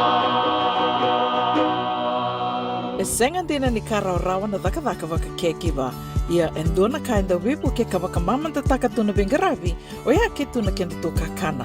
Na ika, na dalo, na bisikete, na reo bata, na sunbells e tinimbulu makau. We kenda tō na senga tiko ni nreiva, se senga ni waka motoka, kanda u drena no te tū beto seaki, erto sa tū wakarau na Divine Pacific Food Mart mai Sacramento, merto taladeani na nong ni voliboli. Rao sara. We tartarangayani na taliboni diwa ndua ono toluwa diwa ono saivarua. Merto bakarotaka katalada mai na nung ni voliboli ena kena ngona totolo tua. Divine Pacific Food Mart, Viturua Diwawalu Franklin Boulevard, Sacramento, California. Namba di taliboni diwa ndua ono toluwa diwa ono saivarua. Erto ngarapatalangan ni kena lewa sumburi ani na nomu yaya. Mai na nonreto stoa kena nomu mati ni katumba. Dendram beka nangola ni kibali lo tena buku ni oso paka dadaka. Sen drakin beka na tos nimbula. Kua ni lenga sinu ingawa. Nana maki mai kena programu warotaki. Mai vera tau na New Methodist Christian Fellowship USA. Nongu chisu, nongu banua. Rongo na bima manione na kabini buku lulu bei kemundo e California. Bima mani dua na singilewu ni lotu lewu bei kemundo e viti. And a radio bulando wata San Francisco. Me kauti kanta wata mai. Ena muna ngauna na levo ni nondo soso enda sa senga sarangan nikla na dabu menda vaka talau taka buka singi lewu taka siapa kaya kapitak ne ka kuni lo malenga sa tipin dono bunua erau ni buka dingo ikimuni wayana JJ's Food Shack Santa Rosa California na vei matangali kaka na tibgina mevaka na karitoa waraisi na lobo palusami na buwaka na kaiwa soso na dalo na toa na kokonda baingani kena gamure na kaka na buwa malang mevaka na steak gai wakaya loka tabioka kena kouslo surua o chutney kailangan ko patana kena pie ng bani kay na manray o yan na JJ's Food Shack Santa Rosa, California. Erau serangan no direct message virtu giring akin na bitu saya bitu tolo dio tolo do limono se o nga wale serangan itu miku main no mota en dio maluma Billy Street o ya Santa Rosa, California. Erau talang ani tolo dilibata kan ne kemu katalo washing lebu sa wanga kabi ya mai Santa Rosa Kinabato. JJ's Food Shack Santa Rosa, California. Binaka bakalevo nandau sema tikumai. Binaka bakalevo nandau aseti ko nanonda tu vata na radio Mbulando vata San Francisco may kauti kenda vata mai. And the sabo la kasarnia dawayani na walu sangubulo na undolo na kende wili ni matabu vale na radio Mbulando vata. Ia wili lili sar me vakatoto vata taki kina kende wili na ngwane tauke enove sa pura. Tu na like, tu na share. Subscribe talaga Mike na Radio Mbulando Vata and na YouTube. Radio Mbulando Vata San Francisco, Mekoti Kenda Batamay.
kua sona vei davilaki. Matai tangi mai na so vavira to na tamadara ni visa. Awa ware takatuka ni na banu ino vinaka ke na vina no mine enelera tu mai tabuki. Ko ngai tarong ya ulistu ko mai. Pitana singa na nomoni Kakamburaki en radio bulan dua bata San Francisco. Ana muni sauni tarongo matangalie bina wole buna taru tu mai Sacramento enelera tu mai tabuki. Kera o Vengarabiani en nomoni ngau na mai keri the singa moniti kina boka rombuka. Na ngau na eviti en singa tu city kina boka ruai. Baleta merawani sotapan singa lima ni Vengarabi mai keri kira o tinga itika buti ko na singa tu city na nomoni singa moniti kena singa boka rau muwai baleta singa boka rombuka tiko mai keri. Kau bagaimana na turang matangali na nomoni sauditaro. Pina wale buna kauai, pina wale buna nomoni kauai tiko mai ya sa sanga tiko nga dona bibu ke sa taka tiko ngo. Kiwa mingo na sa boka jengu tu na taka ngo. Sa boka jengu makau sa rasao te bida na mbaki. Ngai le sutale mai baleta na bibu ke mai buke nga na nonda station ngo na radio bulan dua bata San Francisco tiko ngo Santa Rosa. Enelera tu mai tabuki bina boleh una boka tataru tiko mai sa bondo tagi tiko ngori na kene sau. Bula bina ka na tiko ngori na singa moniti boka rombo ka baki na bitu na kaloko na kabi o endua sa sau miti ko ngori orto sa sau miti ngani na radio bulan dua bata bina boleh na sema tiko mai. Da boka rongo kina tuku na nonda bonua na besa ibura na tuku ningito en ono na kaloko en dua na kaloko en ngau na biti nimbero en da boka rongo kina tambadaka ni obisa akena ibo langau en singale bwenda indai be Bill Masi Rutaya benele wani lutu ya rutaya belo mani banua na lo mani kormo na butule rutaya be sembadi ambe la toka watani matukula indo kadabala indo kaura na ura tabuna kemusa saluna na weka rutaya be sembadi ambe eso ko wasa onem ya eso ko tu bakayeli eso ko bakapine eso ko bakauna eso ko bakasara tu ko rutaya be sembadi ambe laite indalo taba laite indalo ina butule unandalo tabana ndalo matuona kemusa salunu na melutu ya rutaya be sembadi ambe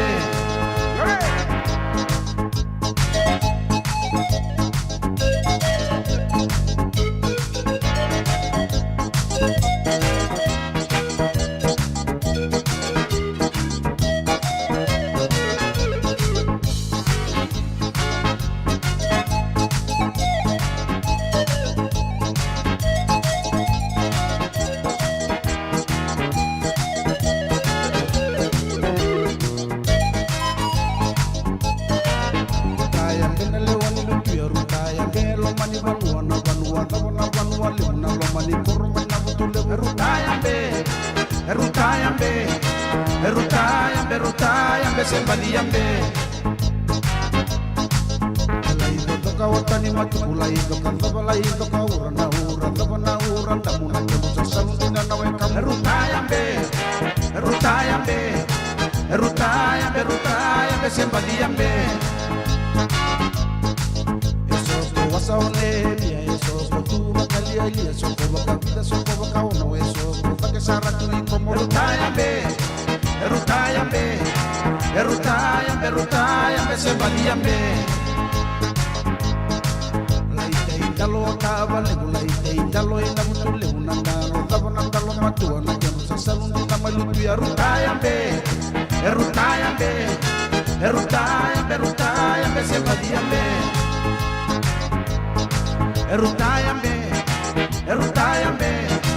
rutaya be bese badiambe erutayambe erutayambe erutayambe erutayambe se badiambe Belmasi rutayambe romaniambe. Obina wale buda sema tiku mai single wenda indai. Toto gara venga rabi sara suka tiku na zaka songo e Santa Rosa, na be bono e soma Sacramento ke na be bono bole kata. Da wale unanga rabi tabi so talenga sangele tiku buyani na zaka na rambongi me bakata ki noa seni loli. Bula binaga na sema tiku mai. Binaga bole na non da bororongo menta warakani tuku na non da banua. And then bororongo be una isi mate wai mai na tamba zaka nio visa na singa lebu enta indai.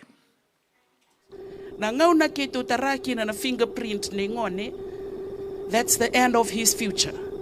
Wakanga na dhuru ina college ko itiko na ulubatu. Baleta na ngona sa toriki no na fingerprint ena lei fomu vito ko e pasi rota na makani pailati. Nila imbimbi una nono korni bule na senga nindu ona katumba indola bingone. La ko ibalangi vangara dhaka na songo kedwa. Baleta Dukila Toko na lesu talima me make kote na nona police clearance that criminal record remains till death. Sindo embokoda. Tiko na non to rehabilitation report kenda to so matalendo na rawalu sa ngabulka bitu tiko pakadada na kiani sau. Minapolama na commissioner ni obisa sa itobo binaka sa leo ni bono binaka sa toko na bogalevo na bono na lotu na matenitu.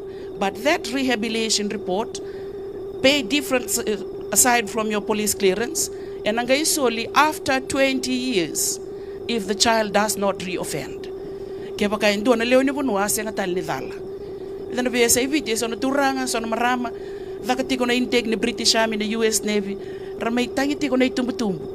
Na lubengo sa velewa yoti sa songo makao na kisi ia na belenga o ke mundo songo te tiko no ngai warai o reto na embassy gori e tiko nga na vetting team ne bebo no anda apply kina bolle reto na vetting team o reto na ka tiko na intake na kani British Army kang reto we only receive those with no police record era pasiti ko na aptitude test pasi vina kana veterongi pasi na fitness level ka ke de pastaki le la komena medical na yoti ni ka kwa na police clearance e na senga ni mboko sa so mina fine va matabelo wai le sta longone le vuli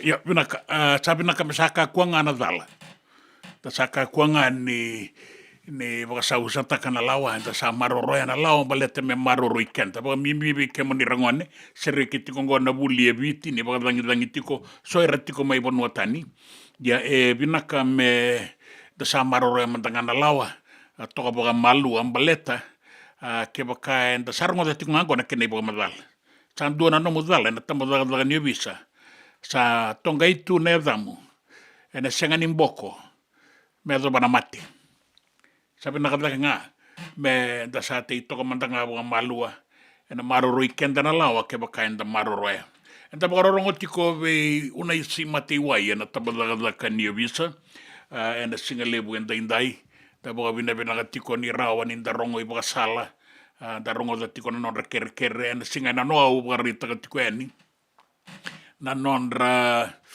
kauai e so baleta ni ado tiko ngona endi senitoa so na ngone badi sese so na ngau na era ve tala ki ran ri tumbu sala ki wele na tumbu se sala ki wele na ngone ranga itini ani kina tamba daga ni visa kalungata ni rona ngone ronga i bole suitale ve i rato na ve kaumai na ve kan rato na boga bina kani ni rawa ni ranga ya bala na tamba daga ni visa me rawa le suitale ani na ngone en vi bonua era lago tiko mai kina ia i laga tiko na buli na sara no mabi naga tiko nga me sa maroro na lawa me rawa ni maroro ikenda sandua na kaloko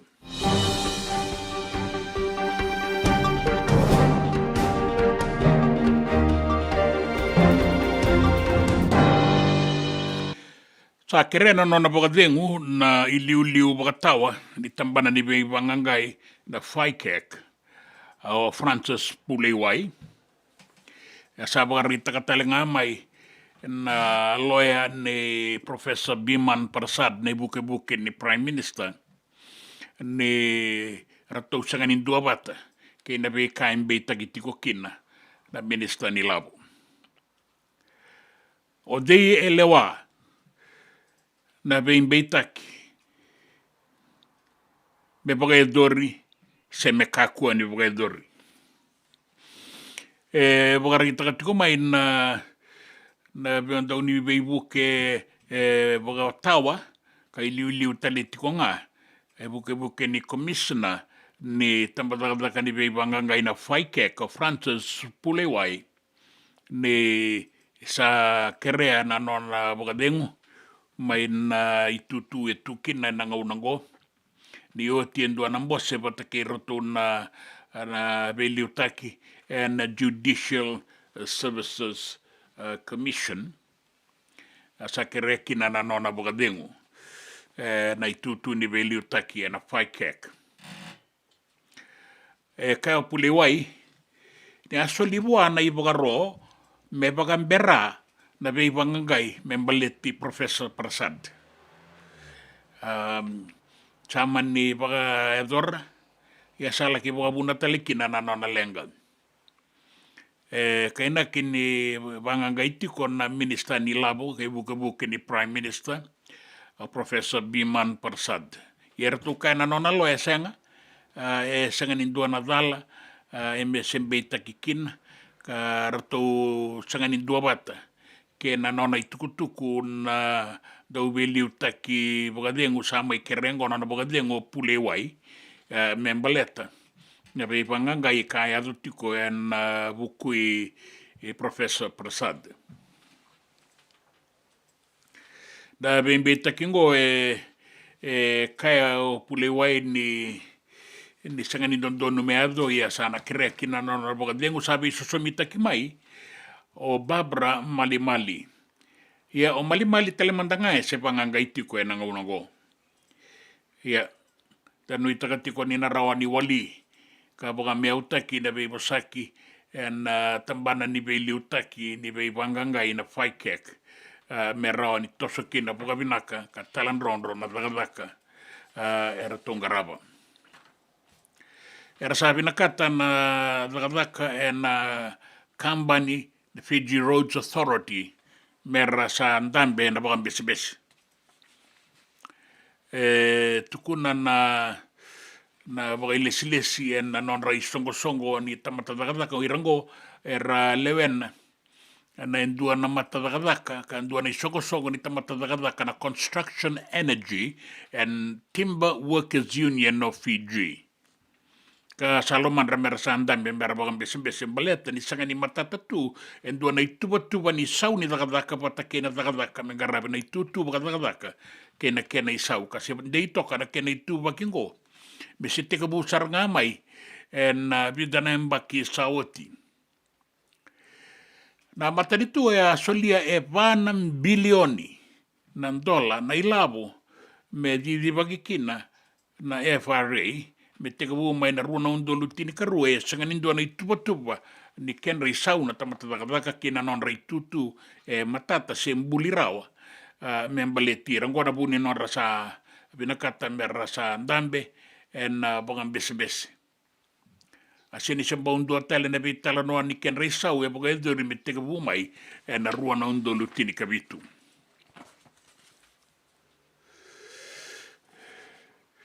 kinang gitu sabaga rauti ko na nonda timi na sota bata ke na ikalitahi mai tonga matani singa ka bauti ni i ratou na ngalisa sanga baka ukuasara na timi ni bono eviti na Fiji Water Flying Fijians me ratou laki i bangingi dana timi ni tonga mai tonga na madongo be ratou na nonda rubo sanang gitu tiko o mesake bode na matai ni ngauna en i tutu ni lock forward o bode ang gitu tiko en rua Swire Shipping Fiji en rua ya sala king gitu go en Fiji Water Flying Fijians kana tu en i tutu ni lock forward number ba e rauna laki tiko e nei tutungo o bode bata ke temo mai ana vanua e nei tutu ni lock forward number 5. Ia e ratou nang gito talitiko ngā e so e ratou sambau ki laitoka. E na muturara ningito. Manan rua kina timiniviti. Ia wakata ki e Roni Maui, ke vita i kanivere na kavetani. Wata ke Samuel Latawake, e ratou na tuine atu I liu.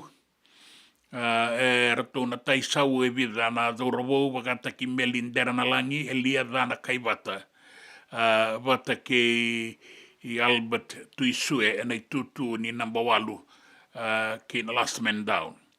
E na toka ni tutu ni halfback o Frank Lomani, ka na taisau wā o Caleb Manson nei tutu ni fly half. Nei atu e muri e rona toka sarani e sau e peli mō wata ke I Wuate Karawa levu, e loma e na centers, inside centers, o Andrea Dodangi, wata ke Iosefo Masi, kana kai toka sarani e muri e nei oti ni atu ni vei tangomaki o Isaiah Armstrong Ravula. Ai koe ngori na time da sabaka nui kina, rato na viso somitakiani o Mesulame Dolokoto, Haereti Heted, Penny Ravai, Leone Rotu Isolia, ke Kitione Salawa, e nei atu e muri e Penny Matawalu, bata ke Inia Tambuabou, Ilaisa Nroasese. Ta wanu ini vinaka vira nanda dhaurabou. Mai na via sai vura e sa lako tiko na vei vanganga imbaleta na vei vanapanai ka iato mai Georgia e na duana kornibule mai Winder e na madawango ka sa toso tiko na vei vanganga e wale ngai kine rua nanga sinibuli vata kena rua nanga nibuli e mbeta ki tikongo e duana nanga nibuli amba ki tini kava ni a wakaitabi talenga wata ke ira na vana mai kornibuli na madongo sa wakarita ki mai ni rato sa duruti ko levi de vale nimbula lewe diwa arto amaboa nui takin ni na rawa ni rasuka mai na mbula benaka ni rasanga rabioti mai vale nimbula na numitiko ni tiko na kena isema na dhorobo sambeita ki tiko ngo emba ki tini kava ni apana mai kornivuli ke ira taleso resepanga ngai tiko na ngauna ngo merangai vele waita ki talenga kinanraki e solitiko na iboro ni dangi kau na nonda banu na ngauna ngo en buku ni nraki nda bete ni kinana mo ni madawa boga binabinak ni ado mai nei tuku ni raki wata kena i bogaro. Na i bogaro ni dangi kau en deiti koe na nonta panua e na ngaunango mai viti, kena vei atu anu. En i bogaro e soliti koe ni ana toka lau ke viti levu. Na atu ia sawa, na atu lau, alo mai viti.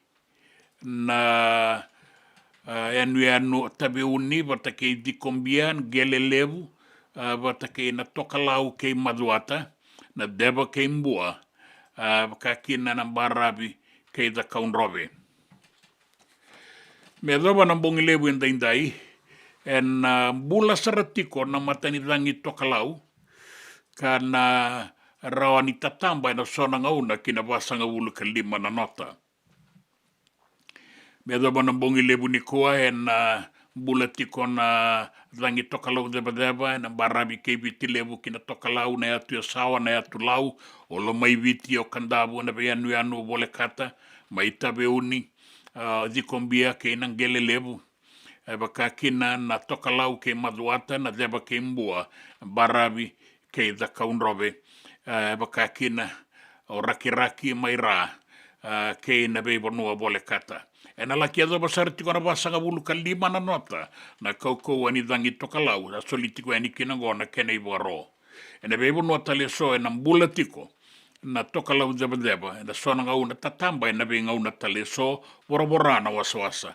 E na raki mamada ia e na rauni tau ba ngau na nauda e non barabi na singa indai e bakakina e na barabi so ke vitilebu kina moira e bakakina mai bonua lebu no ai e mirroring atro to matkoa aerotechnic ausnet nela le faxa malele na lebu na lebu na no moni sema tiko mai he koe ana tukutuku ni raki na tukutuku na via sai burabura na tukutuku ni ngito ke na tukutuku e na nonda banua na nonda vata ke City Veni Raturala.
JJ's Food Shack. E tigo ke dikina na kakana boka biti me bakana kokonda. Lobo benga ni ngai kani do itu na bundi nan dalos e tapioca. Na kakana boka malangi me bakana steak baka elo ke na coleslaw. Wee! Na karitoa sa wadha badina na kani kana. Kay tigo talanga na nono specials and na lomo ni madawa. Dau tamba na Facebook. Na doi ni tiwa ya na bani mandrai pai ke na bungatale. Go na JJ's Food Shack. Viu Valley mo Billie Jean Street, Santa Rosa, California. Karo talagang rato dili mo yang may Santa Rosa, may yato sarani kinavato. Giritirto sana kina vitu saiba vitu tolo dio tolo dundu limono. JJ's Food Shack, Santa Rosa, California. Me volia back in dono life insurance policy? Nakakil ni tutana katil kabitu ni okostita na 2022 o sangir takasarabiri ni tauna. Kami ngaya kila mada tu ngaya salah aku mana cek. Sangat tali nimpera, sangat sarangan nimpera paling lain. In time sarangan mai. So kan kali warga terus tunda warga. Kau bertunggu. Kau saya lo dengo kamu binasa. Iyo, o ya sarangan buna. Rau sara. Sa tiko na pepa se senga. Bula binaka se tobi mate. Kambani duan nga kana soma mena claim na lom ni rosa nga bulu kavana ua keada na lenga nisa ya mbaki roa tina policy. Text mai kina wasa eva walu van dua tolu walu lima ena kena ituku matai lalai. Oya na wasa eva walu van dua tolu walu lima. Na nonda bata kay City Veni Raturla.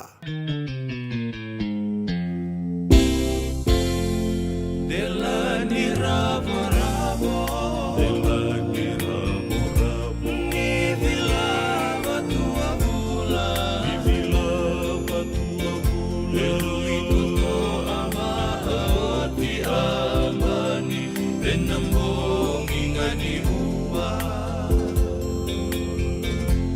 Ronro somua udiwai Ronro somua udiwai Enrano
Ongo na rongo may bala ni Songo and a radio bulando vata San Francisco.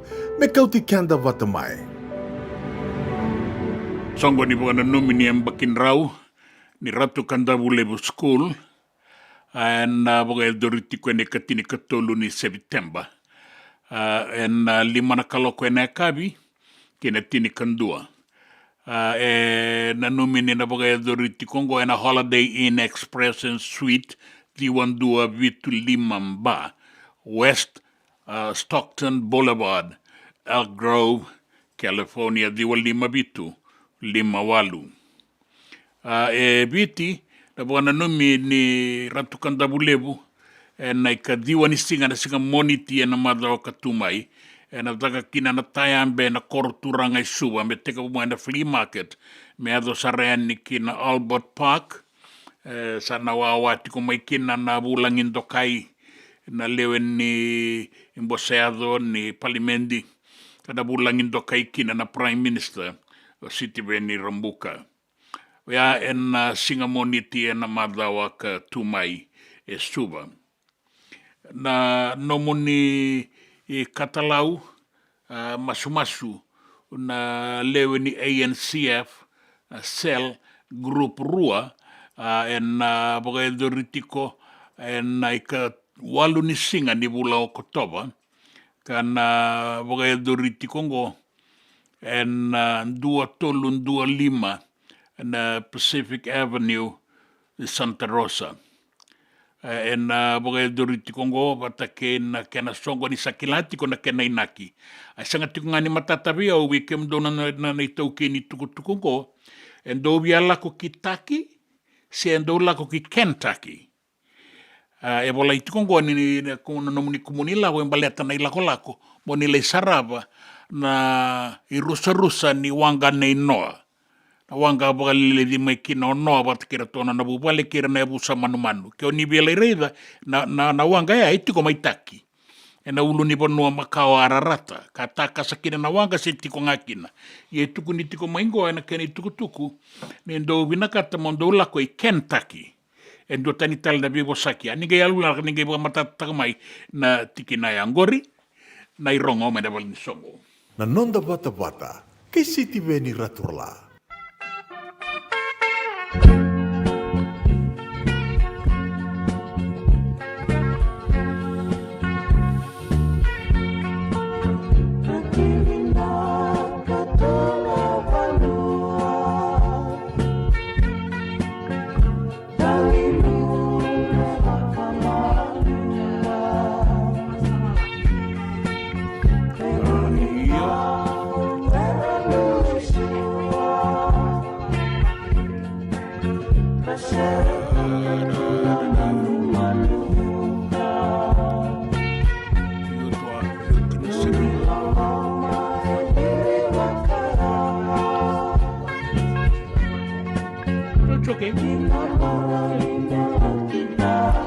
Because I've got a few names here.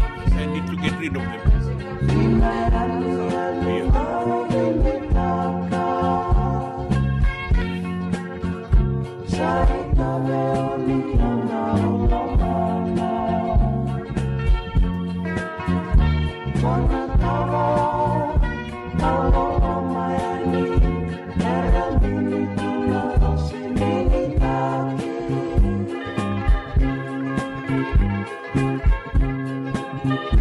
Giving up,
Muna nom ni sema tiko mai ana singa lebu indai.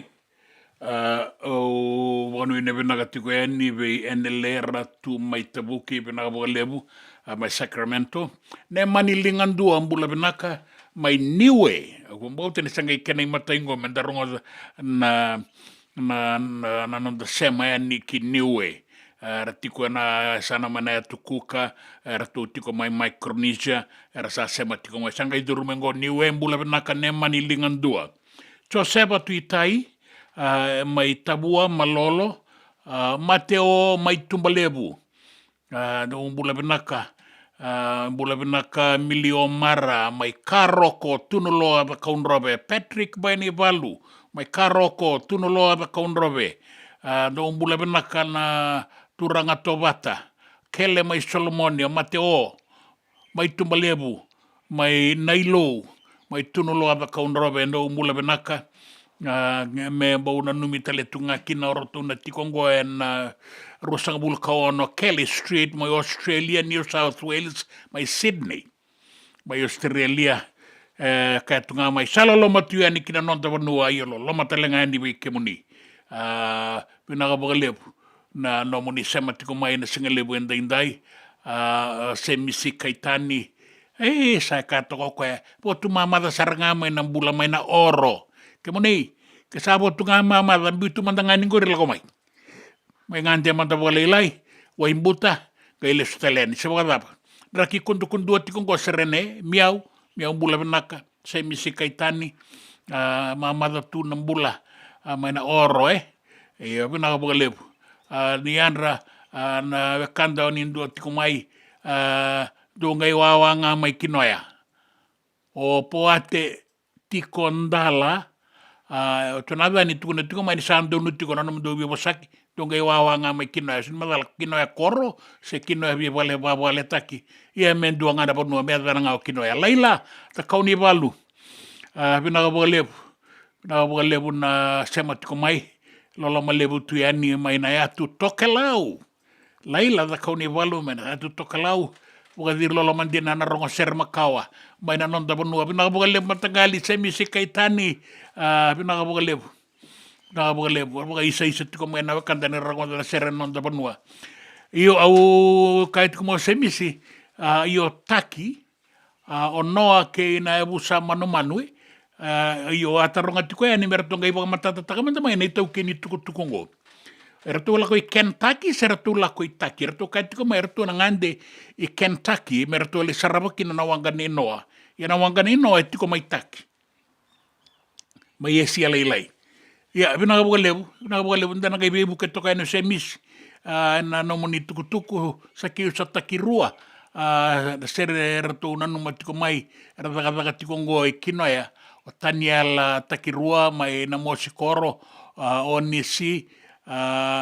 onisimo o leitia mai na kabu ke chona dani koro mai na suka mai ra auria soare pano na pano to warongo en sereng me kenen duna kenei walanga me no muni na singale wenda indai en tena ngai warongo we nai tala lal Muhammad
Senga dina ni karaurawa na daka waka kekiwa. Ia endona kainda wipu ke kawaka mamanta taka tuna bengaravi o ia ke tuna kenda to kakana.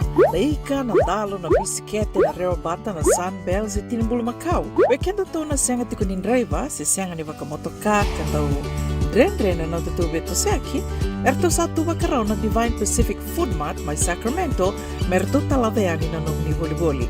Rawa sara, we tartarngayani na taliboni diwa dua ono toluwa diwa ono saibarua, merto wakarotaka katalada mai na nomni voliboli, ena kenangona totolo tua.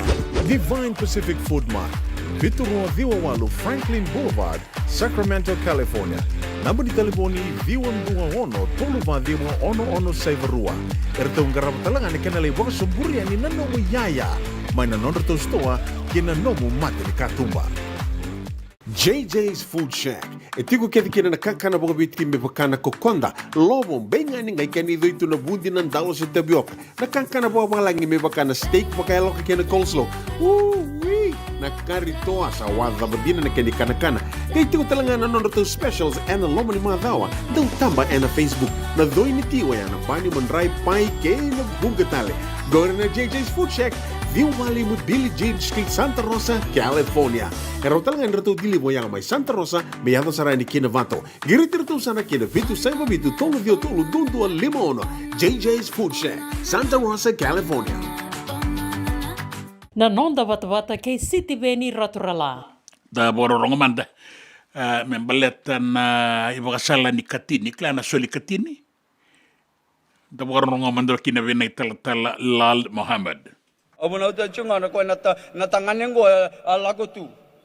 Wale tu no na yao na kaba bura. Lebe kende go sa lebe chunga na nda ba le chunga no de yao nge chunga tugun chunga senga na ilabo senga mande na ilabo me soli mande na singa tambu me na labo ndo boli yang ko na chunga $9 $10 $5 lago chunga na ngun yang ko na bongket na raw may be na soli. Uso tiyaw. Kandi nanggo, o sa sota ba uchimay. Ha? Ranga na ilabo may nalboliang ko na, ayo na ilabo may soli kiwana kalo sa sinraw chiko. Na tais na offering and tuguna chiko, dua na katini, sinraw chiko. Uso tiyaw, ngori, nondo. Ja, enan nondai. Wasalavinak.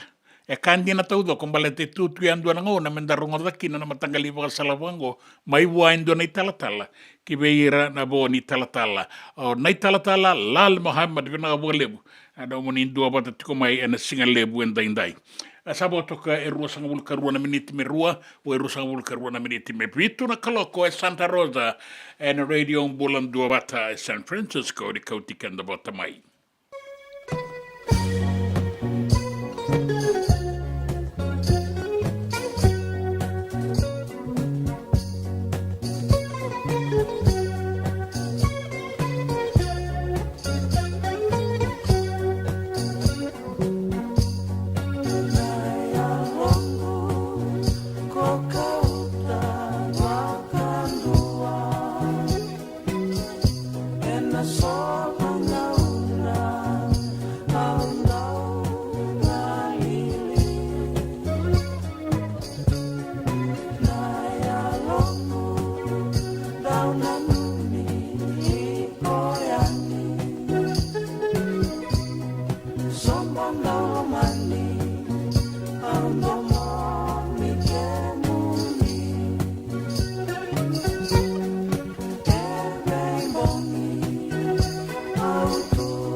Pinakaboleh Moses tamani deba bukarongo tiko ya ningo Yumina Beach, Central Coast, New South Wales. Pinakana bukarongo tiko may Francis, bula pinaka bukarongo tiko may Canberra, may Australia unu itakan sabi ya pinakabukalenan rakisa awat tinang bata-bata. Labi timbali suba pinakabukalebu ikut tunga tungi pinakabukalebu habia ungkona na nonratu sema tiko may waga may New South Wales ni tagir to sabi natin ko na dagadaka may kemunina wakanda ni tiko na bono libo Australia kum dono borong tiko may Perth do sema tiko may desingalebu inday Tarangoto ni ulutanga ni tukutuku na nonta vanua ni o tina non rato sterengo na wai kaula kei tabu anai wakalanga unga ni nonta toso na singa lewu ni kua e katavila e ta romba e siviara in dalai votiwa.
Pirauni na Rosalia na tina ningala ulebu sabila. Ay ungi bila imbati ko no na botua malakati ka inrola.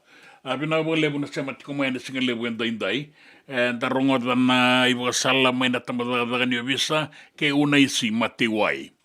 E kalau ngata na ngone. E soli bua e 5 wala nga na miniti mai ve nau ke ngei. Kalau ngata na ngone. Kente tonga kilay ko nganda to dhunru. Ko embogi bango to kilaya na time may mo de kina se waray. Nandun raw na pasyente ng bula ni ngone may na ambaki 5 kina tina kawalu sa nga bula pasyente no nakilay ko yung gas ni buli. Chini kawalu la pasyente no nakilay ko na leo ni koro na bisangata na bibuno kaya den gaiba. E rua nga na pasyente anon daru kilay ko na itumutum. Kaya ve kila ng bula ni ngone ngai ko ribuli. Girmo ko yung gas ni buli ngai. Kenda tonga yung girmo gas ni buli tu mayo ketukun mebe otu sela yang butak, warai otu sela tiro yang butak. Iya, kasabi akila baka pinakana lubemo, ngai korni buli. Na iba kasala ni una isi matiwai, may natamadagan niyo bisa, da baka rorongoman da kina ulo ni tukutuku na nonta panua.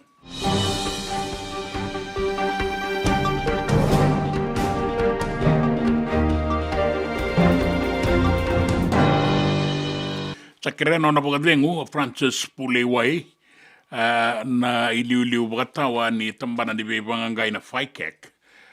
Embaletan na bebangangay ka ayado tiko me embaletan na minister ni Yau ni nonda matanitu, Professor Biman Persad. Di na nga nirtubili titakatiko na lawyer ni Persad na itukutuku ni bebangangay ngo.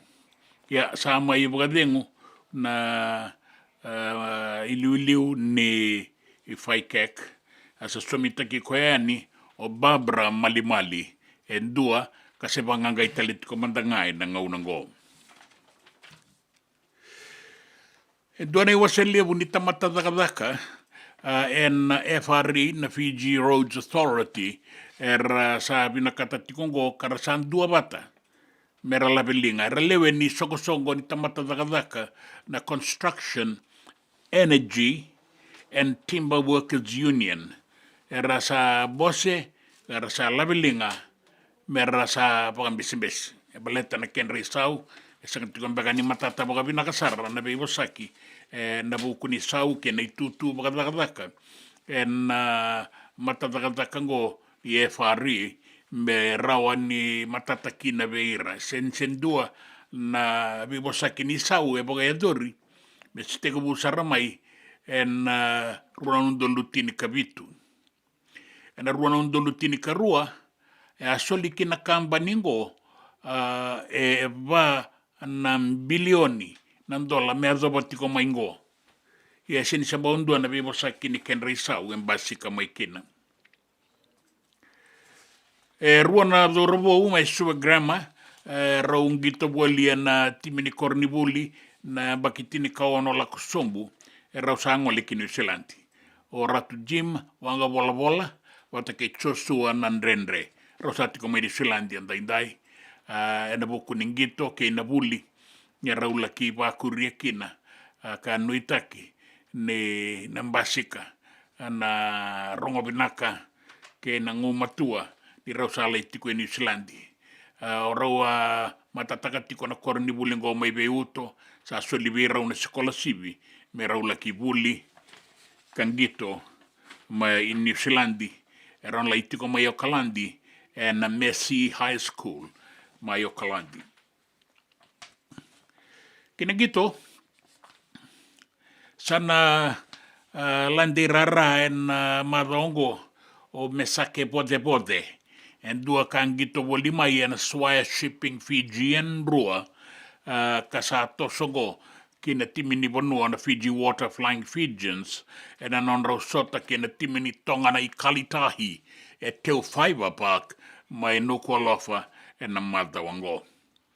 Orto na duoni dorobo erto sa wabagarau teletungango e Roni Mawite vita ikanivere Samuel Tawake na iatu iliu erto taisau o Melinder na langi Elia Dana Kaibata bata ke Albert Tuisue na itutuni namba walu last man down ka na Sematani na iatu emuri o Frank Lomania na itutuni halfback bata ke Caleb Mans na itutuni first five se fly half.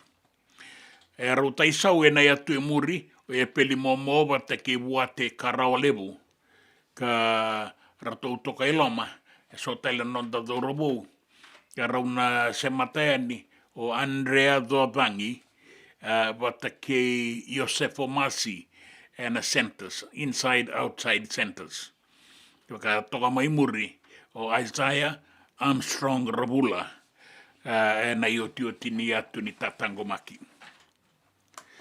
Na tukutuku ni nraki, wakarita ki tiko mai kinango ni na solitiko na iwakaroni dangi kau na nonda panua, wakakina na vein barra bieso, mai bunu viditi lebu kei vanua lebu.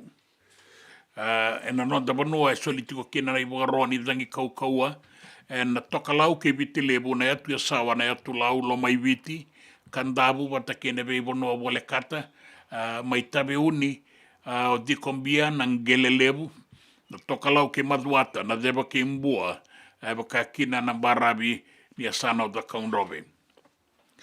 Me adoba na singalebu endaindai kina ya kabi, na numitiko ni na mbula saratoka, na toka lau deba na ngaunango, kanala ki adoba tiko ni, na singa buka roa ni singa ni bisa buka lebu na raki meda bona buka roa ni mataka na ngauna mai viti kana mbula to ngakin na nadangi toka lau deba meda bona bongi lebu endai na singa ni bisa buka lebu na raki sa soliti ko ngani na buka roa ni dangi kau membaleta na be imbarabi na nonda bonua na toka lau ke na deba ke viti lebu na atu sawa na atu lau lo mai viti o kandabu ke na be anu wala kata wiliki no tabe uni o nangele lebu ke di kombia na sano maduata ki na toka lau na deba ke mbua bata ke na barabi ke da kaunrobe o ka kina na barabi ke raki na sai viti lebu ya ni ki na buai dake Karena numitiko ni ng bulasar na to kalau zeba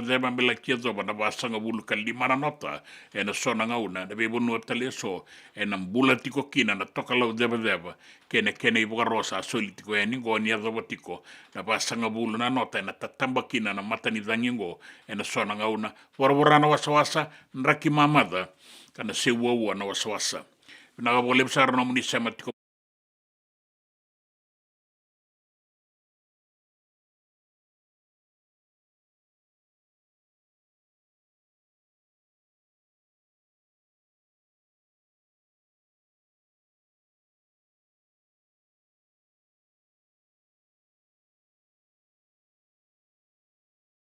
kunin raki na itukutuku ning gito na itukutuku na nonda banua kaya na besa ibura-bura. Na nonda bata-bata, kay City Veni Raturla.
Lambasa na corne seni rosi tila ni bula serau na bimbongi e boga dirlo lama mangani mosi e bulovi bula benaka na kanda na singale buenda indai tamai pau na beikata Tukuna tika mai ili tui tau, sara-sara tiko mai. Keke mani telanga na sara-sara tiko mai. Na singa lepo indai, ni mbera ni ndabe tala-tala na rua.